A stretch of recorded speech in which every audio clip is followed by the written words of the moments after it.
Everyone, welcome back to my channel Stree जी।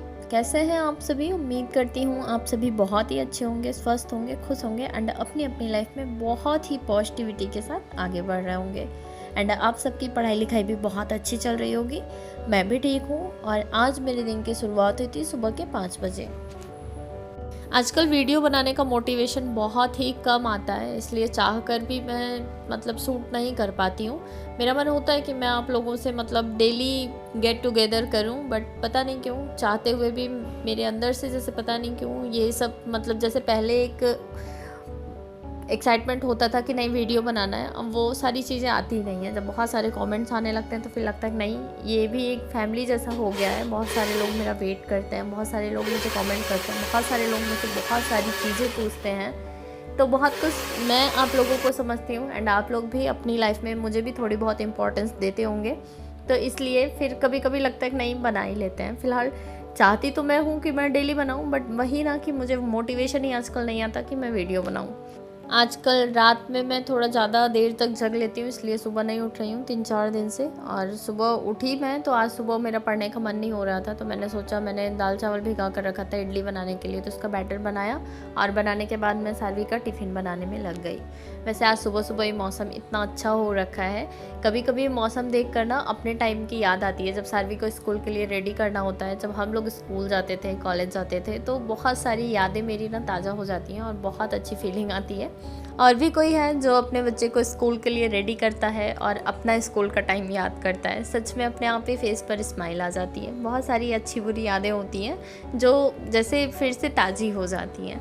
फ़िलहाल सारवी का tiffin यहाँ पर प्रिपेयर हो गया था और मैंने एक कमेंट के लिए बोला था किसी को डिस्कस करने के लिए, तो उन्होंने मुझे फिर से कमेंट किया था। तो उनका कमेंट ये था कि दीदी मेरी गुड़िया सोती नहीं है, इसका कुछ बताओ। मेरी भी रीट की एग्ज़ाम में रीट का एग्ज़ाम है मेंस का, प्लीज़ दीदी मैं भी बहुत दुखी हूँ, मेरा सिलेबस भी कंप्लीट नहीं हुआ।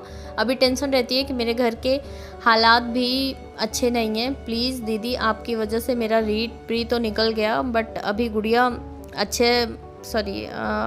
के लिए बताओ कुछ। ये खाती भी नहीं है, सोती भी नहीं है, बहुत तंग करती है। मुझे भी पढ़ के बहुत अच्छा लगता है दीदी, दिल से दुआएं दूंगी आपको, प्लीज़ दीदी हेल्प मी। मुझे सुबह उठने में दिक्कत होती है, मैं कैसे करूं, इसके लिए भी कुछ थोड़ा सा बता दीजिए। मैं आपको रोज़ाना तंग नहीं करूंगी, प्लीज़ दीदी। पहली बात तो आप इतनी बार प्लीज़ प्लीज़ मत बोला करिए। We are like a family, और फैमिली में कुछ भी डिस्कस किया जा सकता है, क्योंकि मैं आप लोगों को समझती हूँ और शायद आप लोग भी मुझे समझते हैं, इसीलिए मेरे साथ अपनी चीज़ें शेयर करते हैं। और मुझे पढ़कर बहुत अच्छा लगा कि आपका एग्ज़ाम मेरी वजह से क्लियर हो गया।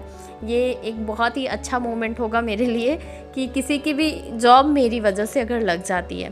फ़िलहाल आपने मेहनत करी होगी तब आपका प्री निकला है और आप अभी भी मेहनत कर रही हैं।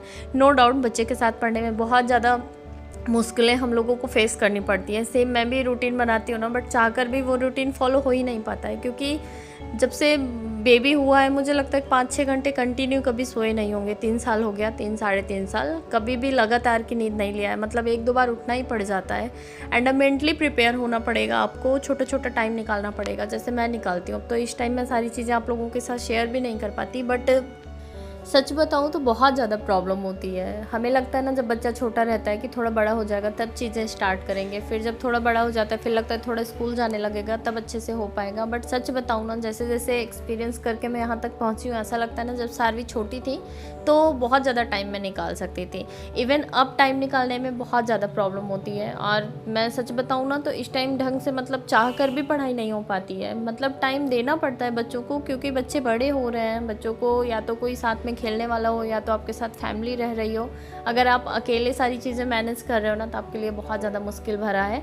फ़िलहाल नामुमकिन नहीं है, और कोई एग्ज़ाम हम लोगों की क्वालिटी नहीं डिसाइड करेगा, क्योंकि हम सिर्फ एक चीज़ के लिए नहीं प्रिपेयर हो रहे हैं, साथ में हमारे बहुत बड़ी जिम्मेदारी भी है। मैं बिल्कुल भी गिल्ट नहीं फील करती, मुझे अपने आप पर पूरा भरोसा रहता है कि नहीं, मैं कुछ ना कुछ कर लूँगी। थोड़ा सा टाइम ज़रूर लगेगा, क्योंकि सब कुछ मैं अपना मैनेज करके चल रही हूँ, क्योंकि मेरी बेटी भी मेरी फर्स्ट प्रायोरिटी है। मैं माना कि करियर भी मुझे बनाना है, बट करियर अब बेटी को तो दांव पे लगा कर नहीं बना सकते ना, उसकी चीज़ें तो पहले हमें करनी है। उसके बाद फिर जो टाइम बचता है उसमें पढ़ना है, उसमें हमारा थकान होता है, उसमें हमारे काम होते हैं, उसमें हमारा सोना, जगना, उठना, बैठना, सारे एक्सेट्रा सारे काम हमें उसी टाइम में मैनेज करने हैं। तो कुछ अलग से टाइम नहीं आएगा, बस इसी में थोड़ा थोड़ा टाइम आपको निकालना पड़ेगा। और दूसरी चीज़ ये कि आपने बोला आपकी बेटी खाती पीती नहीं है, तो मुझे लगता है कोई विश्वास नहीं करेगा कि आज 3-3.5 साल की सालवी होने जा रही हैं और ये अभी तक एक बिस्किट नहीं खाती हैं। मतलब मैं देखती हूँ इनसे छोटे छोटे बच्चे हैं पूरा पैकेट बिस्किट का खा लेते हैं, चाहे वो 5 वाला 10 वाला, मतलब कोई भी बिस्किट हो, बात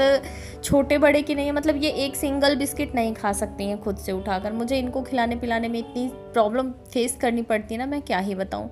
बट मैंने कुछ चीज़ों की आदत डाल रखी है, जैसे दाल रोटी है खा लेती हैं, और थोड़ा टाइम देना पड़ता है, मोबाइल दिखा के खिलाना पड़ता है। हरी सब्जी रोटी खाती है, मसाला तो बिल्कुल भी नहीं खाती हैं।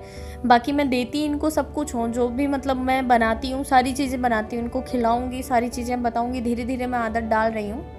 बट खिलाने पिलाने में मुझे लगता है ना कि मैं सबसे ज़्यादा प्रॉब्लम फेस करती हूँ। बट और लोगों को मतलब जब लोग शेयर करते हैं तो मुझे ऐसा लगता है जैसे ये मुझे परेशान करती हैं, सताती हैं, इसी तरह सारे बच्चे करते होंगे। तो सारे बच्चे मुझे लगता है इसी तरह होते हैं। कुछ बच्चे ऐसे होते हैं जो सब कुछ नॉर्मली खा लेते हैं, पी लेते हैं, मतलब प्रॉब्लम नहीं होती है मदर्स को। बट मुझे लगता है बहुत सारे बच्चे ऐसे हैं जो खाने पीने में बहुत ही कह सकते हैं ना लीचर टाइप के होते हैं। तो ऐसी सारवी भी हैं। और खिलाने पिलाने के लिए मत परेशान हुआ करिए, मतलब कुछ तो खाती होगी ना, जो खाती होगी उसको खिला के आप उसका पेट भर दीजिए। एंड पेट भरा रहेगा तो वो आपको तंग भी नहीं करेगी। और सोने की भी सेम प्रॉब्लम है, शुरू से आप लोग देख रहे होंगे कि रात में कभी देर तक जगती हैं, कभी सुबह जल्दी उठ जाती थी।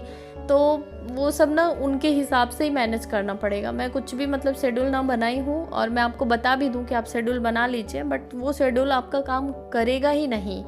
मतलब 50% भी आप उस शेड्यूल को फॉलो नहीं कर सकती हैं। परेशान मत होइए, कोई भी अगर बच्चे के साथ पढ़ रहा है, मैं तो चलिए बच्चे के साथ ही हूँ, और जो लोग फैमिली में भी हैं तो उनके साथ और भी मतलब स्ट्रेस होता है। मैं यहाँ पर बैठ कर बोल दूँ कि नहीं मतलब टेंशन मत लीजिए, बट जब फैमिली में रहते हैं ना 100 तरह की चीज़ें होती हैं तो स्ट्रेस होता ही है, उसका कोई तोड़ नहीं है। बट ये कर सकते हैं कि थोड़ा सा खुद को पॉजिटिव रखने की कोशिश कर सकते हैं, थोड़ा थोड़ा टाइम अपना निकाल सकते हैं। एक और चीज़ कर सकते हैं कि ज़्यादा से ज़्यादा चीज़ों को अवॉइड करें। जितनी चीज़ें कंपलसरी हैं, जितनी ज़रूरत है बस उतना कर लीजिए। उसके बाद जो भी टाइम आपका सेव हो रहा है छोटा छोटा, ज़रूरी नहीं है कि आप एक बार में 2 घंटे ही निकाल पाएँ। अगर आप आधे घंटे 15 मिनट भी निकाल सकती हैं तो उसको भी यूटिलाइज़ करने की कोशिश कीजिए पढ़ाई के लिए। मेहनत बहुत ज़्यादा करनी है। मुझे लगता है जितना पहले हम लोग पढ़ते थे ना शादी के पहले, उसकी 2 गुनी 3 गुना मेहनत हम लोग इस टाइम कर रहे हैं। बस इसका रिजल्ट जिस दिन होगा ना उस दिन समझ लीजिए सारी ये जो स्ट्रगल भरी लाइफ है ना सब भूल जाएगी। आज के लिए बस इतना ही, कल फिर मिलती हूँ, बाय बाय।